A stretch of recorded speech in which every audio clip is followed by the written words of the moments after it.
Hey guys, this is the first time I've ever done a recording like this, so bear with me. We will have to make this work because I actually lost the audio from when I first recorded this, so we're gonna muddle through. But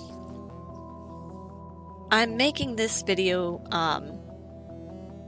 because the last couple posts that I got on Reddit garnered way more attention and interest than I ever expected they would. So I had some people mention that they wanted to, they had some questions about my process, how I do my animations, so I figured it was easier to show than tell, so I've made this video and hopefully give you some insight into the way I do things and why I do things the way that I do them. If you have any questions that I haven't answered, or if something's unclear, feel free to leave a comment and I will do my best to get back to you. If you end up liking this video and would like to see a more in-depth tutorial, because this is kind of more going to be a time-lapse showcase video than a specifically a tutorial video. But if you would like a tutorial video that goes more in depth and like a draw along with me kind of setup, let me know and I will do my best to bring one of those to you guys. So what I'm working on here is actually going from the version 2 that I posted on r/PixelArt to the version 3 that was posted, well, at the time of recording this, it was last night. People left comments on both version 1 and version 2, and I did my best to combine, or to parse through all of the given suggestions and comments, to get to the point of the third one. The first thing I did was I found a GIF, actually, a really nice GIF of a guy chopping wood, which is the animation I was going for. I wanted to get a better sense of how this looked in real life, so I was able to find a good GIF, use that to kind of determine where his weight was being transferred throughout the entire motion. The general consensus, and I tend to agree with this, was that the animation in the arms and the twist of the torso was better from version 1, where the planted feet and kind of more stable lower half of the body was better for from the second animation. So right here I've copied and pasted the torso, and I'll be doing the same on the arms from the first animation. This is part of the reason that I split things into layers and tend to end up with massive animation files that have all of the frames that I've worked on, because then I can go back and copy and paste individual pieces of my, I call it a doll, essentially a mannequin.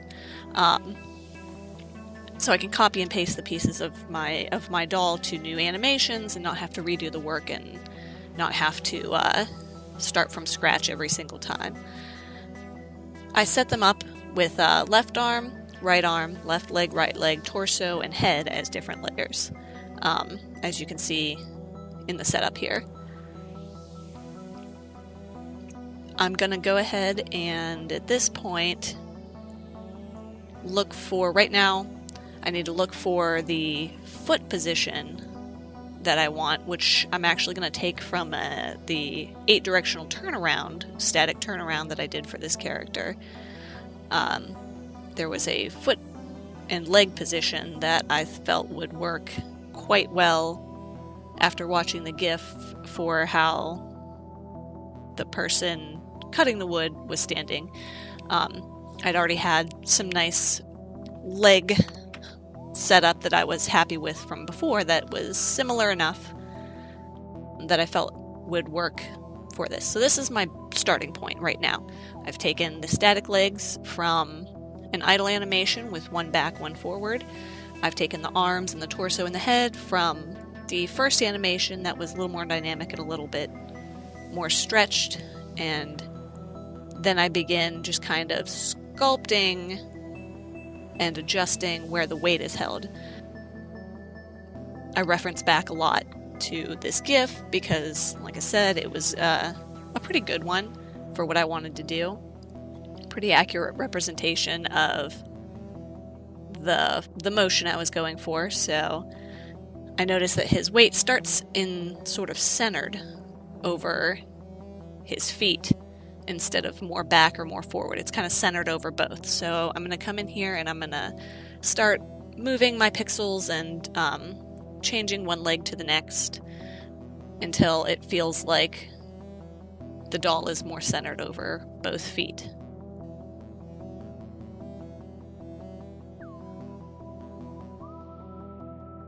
I'm going to bring up the preview here because I want to be able to see where what it looks like at scale, because I tend to work up close and it sometimes can get hard to see what your animation is going to look like in a video game.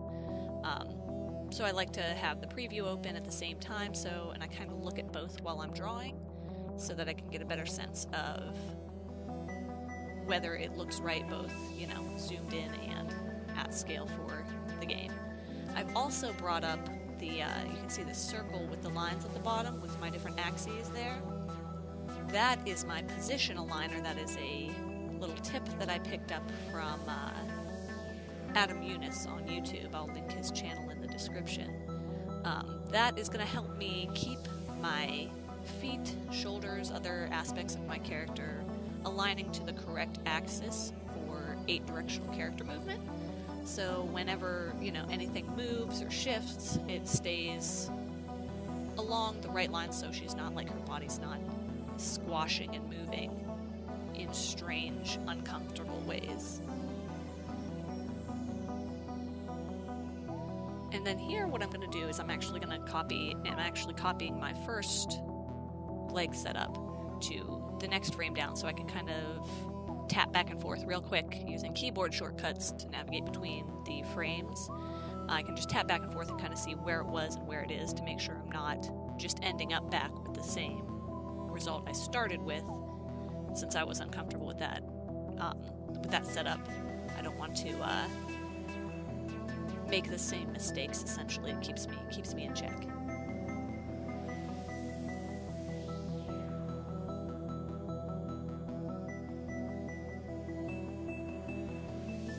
Okay, and here I'm going to actually be setting up a new tag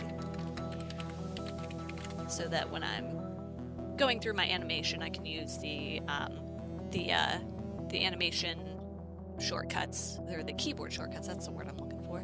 The keyboard shortcuts to navigate from the last frame to the first frame easily.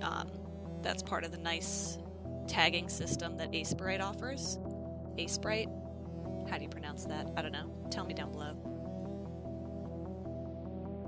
And we're checking our GIF again. Always, I like to check it as I go to make sure that I am still doing, I'm still on the right track and I'm still doing what I should be doing per frame.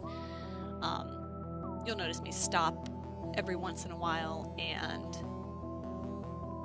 not work for a few seconds on the actual drawing while I'm just observing the motion, which personally I find helpful. I find that to be, it gives me a sense of the feel of the motion, so that when I'm applying it to my animation, I can see what's going on my screen and just feel whether it feels right or not. And then we're going to copy and move around some more frames here to get our leg motions, our initial leg position sort of settled in here before we go on to trying to move any pixels. I want to start from a good spot, so I know that moving forward I'm going to end up back in this position. And there'll be modifications along the way. I just tend to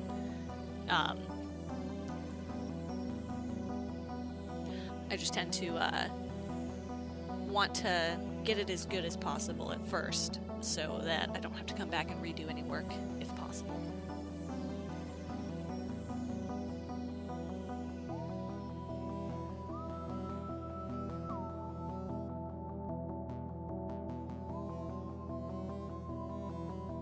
You'll see me play around with the shapes and the silhouette of the legs quite a bit here. I'm gonna be doing that a lot. I will expand, contract, move things around. Again, I operate a lot of the time. I operate by feel with these things. If it feels like the leg is in a strange place, I'll decide it needs to move, or pixels need to be added or removed, and I'll play with it until it feels correct. I spent a lot of time in art school doing life drawing classes, so I kind of have a bit of an advantage when it comes to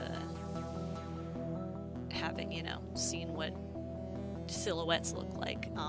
Pixel art, clearly very different from life drawing in that you've got blocks that you are working with to try to represent an organic form, which is always kind of goofy and difficult because, and that's part of the challenge of pixel art, right, is you're trying to represent curvy, sinuous lines with essentially just right angles, and it's a challenge in and of itself, but it is interesting to watch it come together, and it is an interesting form of representational artwork, in my opinion. Here I'm just going kind of back and forth between my frames, checking to see how the motion feels as she's shifting her weight back from her, from the split stance, kind of the over both of them, to the weight to the back leg stance here, as we observed in the GIF quite a bit. Saw that he started with his legs, apart and kind of centered weight, and then we rocked back onto the back foot to use that to give us leverage to the front foot. So right now we're trying to shift from the first frame to the second frame to the third frame, give a little bit more of a back swing, a back shift in the weight. Going back to the GIF here again, that's going to happen a lot. I'll go back and just check to see, what should be the next movement here.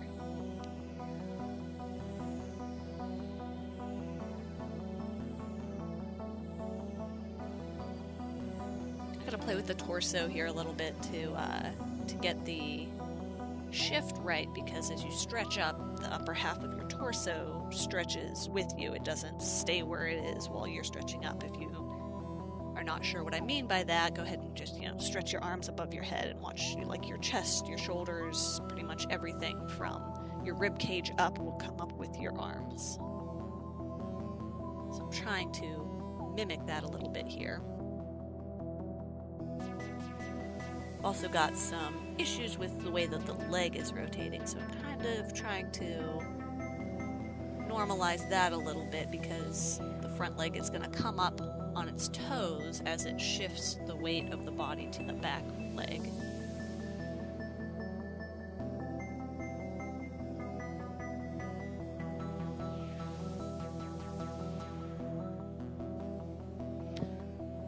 Alright, now I'm starting to get a little more of the bend in that back leg.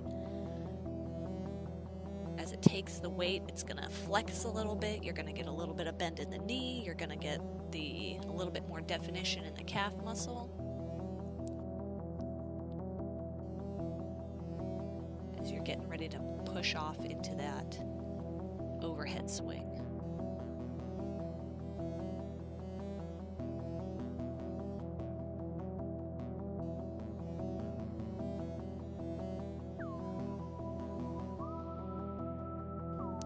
So one other thing that I did end up getting some questions about was, what are these animations for?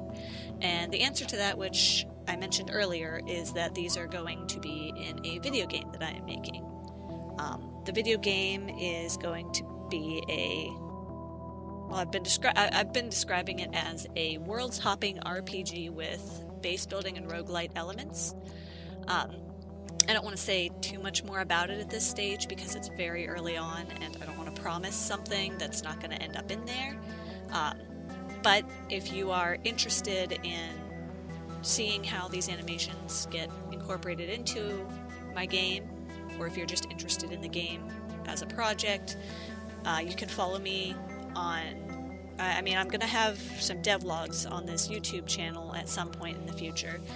But your best bet for keeping the most up-to-date is going to be to follow me on Reddit.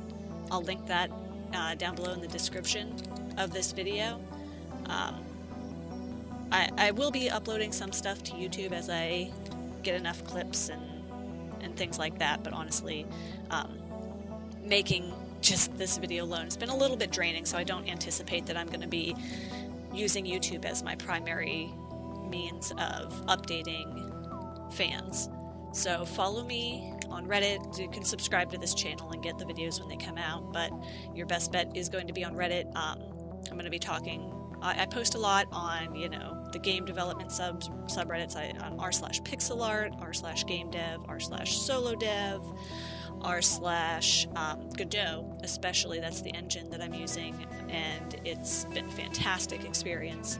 And I post there a lot, and it might be, even if you're just into Godot and you just or you want to learn it, it might be worth following me on Reddit, because whenever I ask a question on the Godot sub, I make sure that the answer ends up in the thread if I find an answer, so if you run into trouble, you can kind of maybe browse my profile and get some answers, because I do my best to make sure that the answers are in the same place as the questions.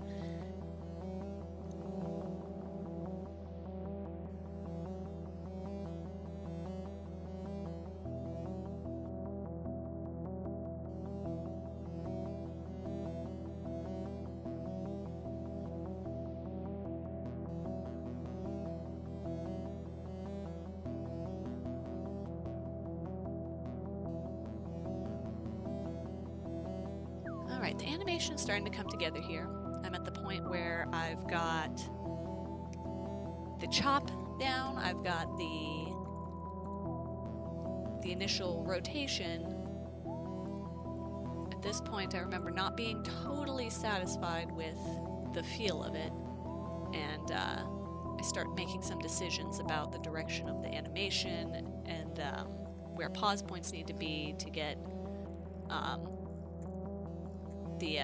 that anticipation of the swing to help it give it a little weighted feel. So I'm going through frame by frame to kind of see where weird pixels are and where some bounce needs to be. Checking my old animations to see what I liked about the recoil, especially in the first animation. There was something about the recoil of the first animation that really caught me, and I wanted to incorporate into the third one, which I think I managed to do all right at the end. You'll be the judge of that.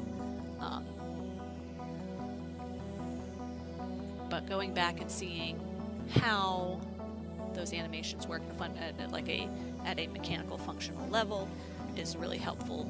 That's another reason why I keep all of my animation data, because in all my frames, which you can see this master file here is pushing 200 frames at this point, which is large. It's large, and I do, just as an FYI, I do split my animation files eventually into separate ones. I have one master one that I work from, but I do split my animations and save out, for instance, all the run animations as a file and all the idle animations as a file.